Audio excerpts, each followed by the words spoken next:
Hello दोस्तों, स्वागत है मेरे YouTube चैनल वर्थ स्टडी में। मैं लेके आया हूँ आपके लिए पिछले साल का 14 अगस्त 2022 को जो आरआरबी ऑफिस असिस्टेंट प्रीलिम्स का एग्ज़ाम हुआ था, उस दिन कैसे पजल्स आए थे वो मैं आज डिस्कस करूँगा। पिछले वीडियो में आपने गौर किया, पिछले वीडियो में मैंने लाया था 7 अगस्त को, 7 अगस्त 2022 को किस प्रकार के पजल्स आए थे मैंने डिस्कस किए थे पिछले पजल में। ठीक है, पिछले साल 7 अगस्त 2022 को वो मैंने डिस्कस किया था। 3 दिन में एग्ज़ाम हुआ था दोस्तों। 7 अगस्त 2022 की बात बता रहा हूँ, 2022 की। फिर 13 अगस्त और 14 अगस्त को। ठीक है, तो आज मैं डिस्कस कर रहा हूँ 14 अगस्त को कैसे क्वेश्चन आए थे। ठीक है, चलिए पजल्स देखते हैं कैसे आए थे। देखिए सामने पजल हमारा है। ठीक है, इंग्लिश वाले यहाँ से रेफर कर सकते हैं और सॉल्व कर सकते हैं। ठीक है, हिंदी वालों का के लिए भी मैंने ये स्लाइड बना रखा है। हिंदी वाले यहाँ से रेफर कर सकते हैं, सेम पजल है। ठीक है, मैं इसे सॉल्व करता हूँ।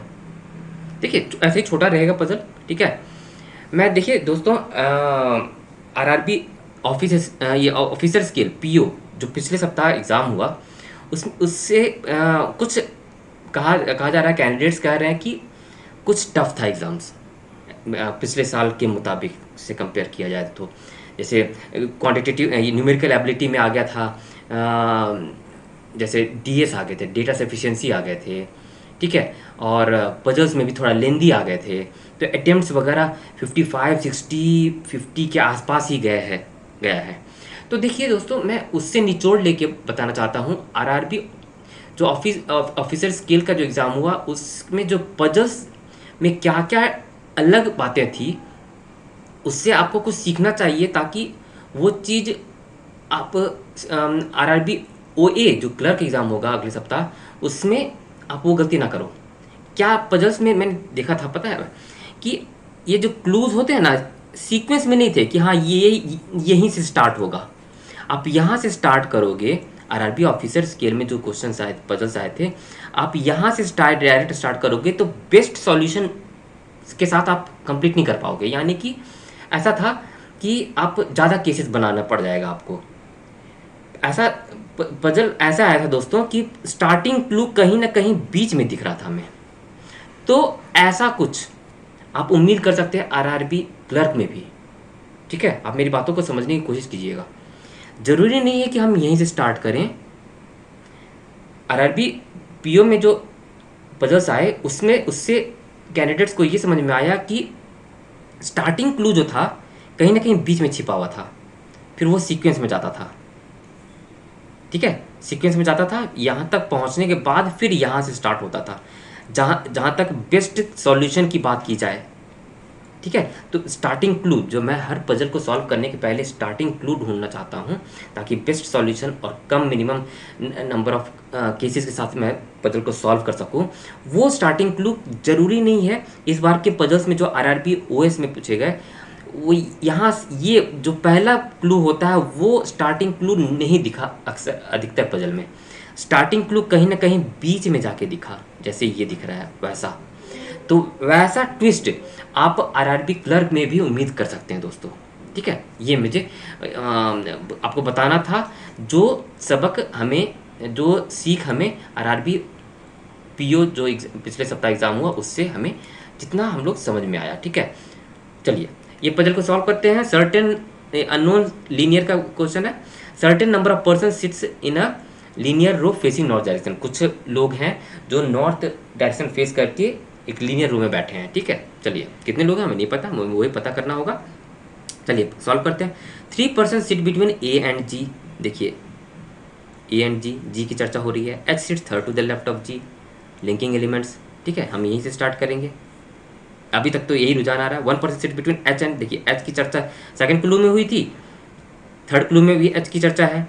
ठीक है, तो हम लोग यहाँ तक तो आराम से पहुँच सकते हैं। फिर देखिए एम की चर्चा स्टार्ट हुई है, ए की चर्चा शुरू हुई है। देखिए ए की चर्चा यहाँ फर्स्ट क्लू में भी हुई थी, उसकी चर्चा फिर एम की चर्चा फोर्थ क्लू में हुई, तो फिफ्थ क्लू में भी एम की चर्चा जारी है। सी, फिर देखिए यहाँ पर सी, क्यू, देखिए ना क्यू। ठीक है, तो देखिए हम यहीं से स्टार्ट करेंगे, यहाँ से। ठीक है, चलिए 3% सीट बिटवीन ए एंड जी, ए और जी के बीच में 3 लोग बैठे हैं, तो ऐसे भी हो सकता है, ऐसे भी हो सकता है। तो दोनों कंडीशन के साथ आप तैयार रहिए। H seat third to the left of G, H seat third to the left of G, सारे लोग नॉर्थ फेस कर रहे हैं, ठीक है।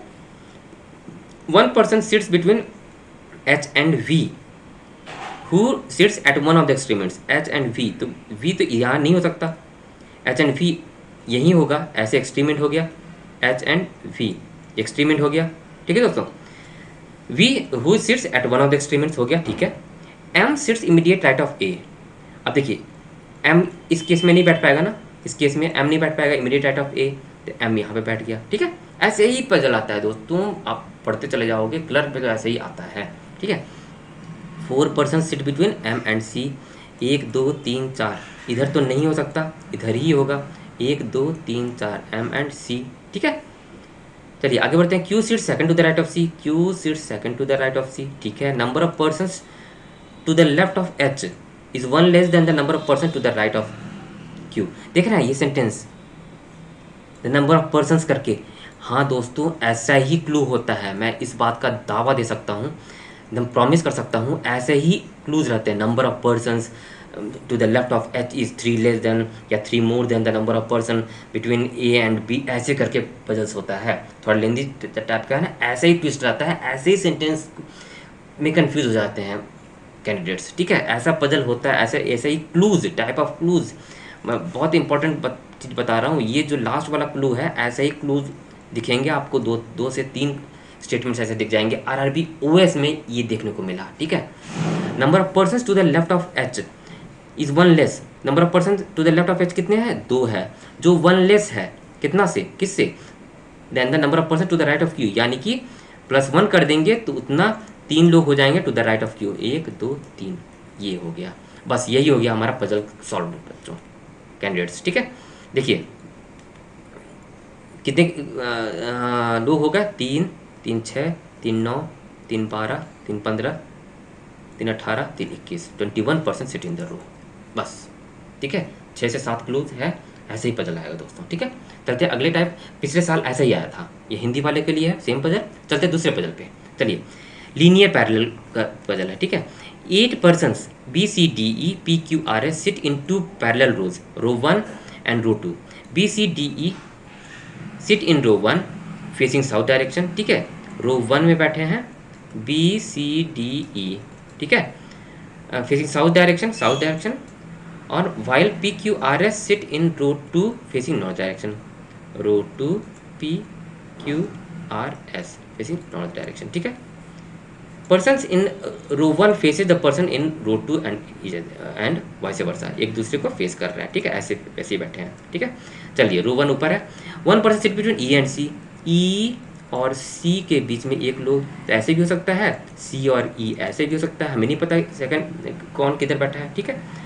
इसके मुताबिक 2 केस हो गया। S sits immediate right of the person who faces C, C को ये फेस कर रहा है, ये, एक मिनट दोस्तों यहाँ पर ठीक से मैं कर दूँ, 1 2 3, S sits immediate right of the person who faces C, तो एस यहाँ पे हो गया इस क्लू में, और इसमें हो जाएगा एस यहाँ पे, ठीक है। इसमें 4 लोग फिक्स हो गए, इसमें 3 ही फिक्स हुए हैं। अभी आगे बढ़ते हैं। P sits adjacent to S but doesn't face E, P sits adjacent to S but doesn't face E, तो यानी कि पी फेसेस सी हो जाएगा यहाँ पे, ठीक है। बी फेसेस आर है, ठीक है दोस्तों। अब देखिए बी यहीं पर होगा, आर यहीं पर होगा। इसमें देखिए, इसमें एक छोटा सा केस यहाँ पे, एक पॉसिबिलिटी का, ये केस तो नहीं, बी फेसेस आर ये ऐसे हो सकता है, बी फेसेस आर ये ऐसे हो सकता है, 4 लोग, ठीक है। Q does not sit at the extreme right and, अब देखिए क्यू यहीं पर बैठेगा, Q does not sit at the extreme right and, तो ये केस गया, कट गया, ये क्यू यहाँ हो जाएगा, क्यू यहाँ हो जाएगा, जो बचा हुआ डाल दीजिए, डी यहाँ हो जाएगा, डी यहाँ हो जाएगा। Q does not sit at the extreme right and, तो ये केस कट गया, ये केस कट गया, ठीक है। D does not face the person who sits, D does not, ध्यान रखिए, D does not face the person who sits immediate left of Q, D Q immediate left of Q को face D face नहीं कर रहा, लेकिन यहाँ पर D face कर रहा है, तो ये केस कट जाएगा। इसमें देखिए क्यू के इमीडिएट लेफ्ट में तो कोई है ही नहीं, तो ये हो जाएगा हमारा फाइनल केस। ठीक है दोस्तों, ऐसे ही पजल आते हैं। ठीक है, चलते हैं। ये हिंदी वर्जन है इसी पजल का, जो हिंदी में पजल सॉल्व करना चाहते हैं यहाँ से सॉल्व कर सकते हैं। ठीक है, चलिए तीसरे पजल पे चलते हैं। देखिए ये डेजिग्नेशन बेस्ड है, पोस्ट बेस्ड जो आता है। ठीक है, ऐसा पोस्ट बेस्ड आप उम्मीद कीजिए कि इस बार भी आएगा दोस्तों, पक्का, क्योंकि RRB OS में तो आया था। ठीक है, 8% PQRSTUVW work in a company on different designation. ठीक है, डिफरेंट डेजिग्नेशन पे काम कर रहे हैं। कौन कौन से डेजिग्नेशन है? CEO है, MD है, director, senior manager, manager, assistant manager, PO and clerk, ये सारे पोस्ट हैं। ठीक है, आइए, 3 designations are in the order of these designations are in the order of precedence such that CEO is the senior most। ये CEO जो है senior most है, और जो क्लर्क है जूनियर मोस्ट है, मतलब CEO सीनियर मोस्ट है। चलिए मैं यहीं पर सॉल्व करता हूँ। CEO सीनियर मोस्ट एक, उसके जूनियर MD, उससे जूनियर डायरेक्टर, ठीक है, डायरेक्टर, उससे जूनियर सीनियर मैनेजर, उससे जूनियर मैनेजर, ठीक है, उससे जूनियर मैनेजर, जिससे जूनियर असिस्टेंट मैनेजर, फिर PO, फिर क्लर्क। आप ऐसे लाइन ड्रॉ कर लीजिए ताकि आपको सहूलियत हो प्लेस करने में। ठीक है, अपने रफ शीट पे भी ड्रॉ कर सकते हैं। ठीक है, ये क्लियर लिखा हुआ है, CEO is the senior most और clerk is the junior most, मतलब सीनियरिटी ऐसे बढ़ रही है। ठीक है, चलिए आप क्लूज पे आते हैं। V is to designation senior to the person who is just senior to Q, ऐसे ही क्लूज आते हैं। देखो क्लॉज का यूज होगा। देखिए इसका मतलब क्या हुआ, V is to designation senior, V का जो है एक designation senior to the one who is just senior to Q, Q से जस्ट सीनियर जो है, Q से जस्ट सीनियर कौन हुआ, ये हुआ, उससे 2 डेजिग्नेशन सीनियर V है। अब यहाँ पर प्लेस करेंगे V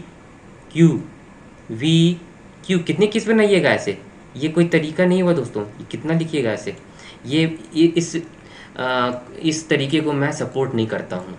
मैं जो, आप गौर कीजिएगा मैं कैसे सॉल्व कर रहा हूँ, आप किनारे ऐसे लिख लीजिए। ठीक है, जैसे बोल रहा है वो, T is junior to Q, T junior है Q से। ठीक है, जूनियर मतलब नीचे लिख दिए। ठीक है, Q के नीचे लिख दिए। P is immediate senior to T, P is immediate senior to T, जैसे बोला जा रहा है वैसे लिखा जा रहा है। देखिए क्यों मैं यहाँ पे प्लेस नहीं कर रहा हूँ, यहाँ पे क्यों नहीं प्लेस कर रहा हूँ मैं, क्योंकि विथ रिस्पेक्ट टू इस डेजिग्नेशंस का नाम अभी तक नहीं लिया गया है दोस्तों। ठीक है, जैसे ही लिया जाएगा मैं यहाँ पर फिक्स कर दूंगा, यहाँ पे फिक्स कर दूंगा। P is not the PO, ये PO नहीं है, ये जो है PO नहीं है। अब चलिए इसमें प्लेस करने की कोशिश करते हैं। डेजिग्नेशंस का नाम आ गया तो आप प्लेस कर सकते हैं। P यहाँ पे नहीं होगा, P यहाँ पे नहीं होगा, ध्यान दीजिएगा। चलिए T तो हो सकता है ना, T को यहाँ पर रखते हैं, P यहाँ पे हो जाएगा। फिर